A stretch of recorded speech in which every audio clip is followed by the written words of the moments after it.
As Attorney General, what actions are you willing to take to protect the unborn children?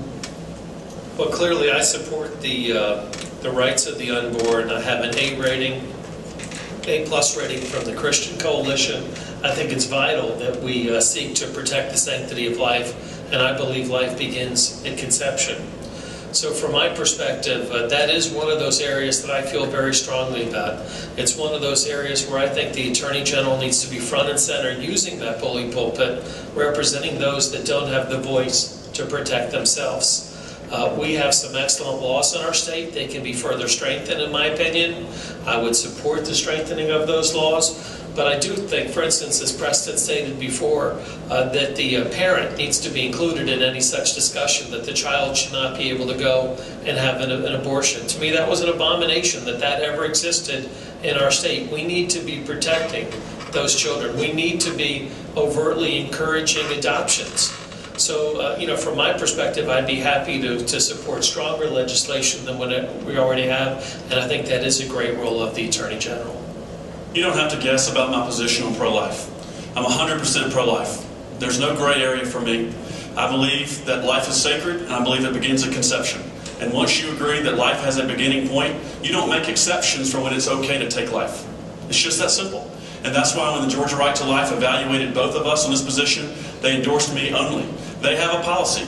If they agree that both candidates are pro-life, they will endorse both candidates. That's why when there were 3 candidates in this race, they endorsed 2 of us, myself and Max Wood. They did not endorse Mr. Owens because his position is different. You know where I am because I have a track record in office and before I was in office of giving to pro-life causes, of helping crisis pregnancy centers, of working towards a culture of life and standing up for the unborn children. And Right to Life knows that. That's why they endorsed me. That's why they support my candidacy exclusively in this race, because I believe it's that important.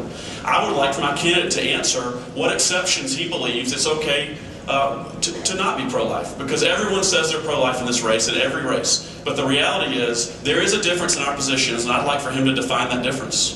Well, first of all, I'm not there to be baited, and nor did I request the GRTL endorsement. There are many women that cannot have children without in vitro, and I think it's their right to use in vitro. Now, if you ask me, should you take out 10 eggs when you're going to use 3, the answer is absolutely not. But I do think GRTL's position needs to be further refined, because at the moment it is inherently gray as to in vitro, and I do think that is a woman's right. I think that is a couple's right to use in vitro to have children. And I can tell you, because I've worked on this issue, Georgia Right to Life does not have a gray policy in this area. This is what they say.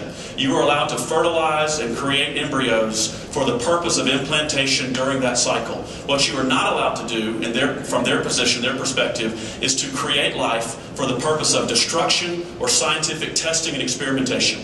And I think it's a good position, and I don't think we ought to oppose their position. They don't deny a woman's right to have in vitro fertilization. What they say is, however many eggs the doctor plans to implant, that's the number of eggs that you should fertilize to create an embryo and a life. You don't need to create a whole bunch of eggs that are then going to be used, sold, experimented with, or destroyed just because that process is more convenient with extras left over.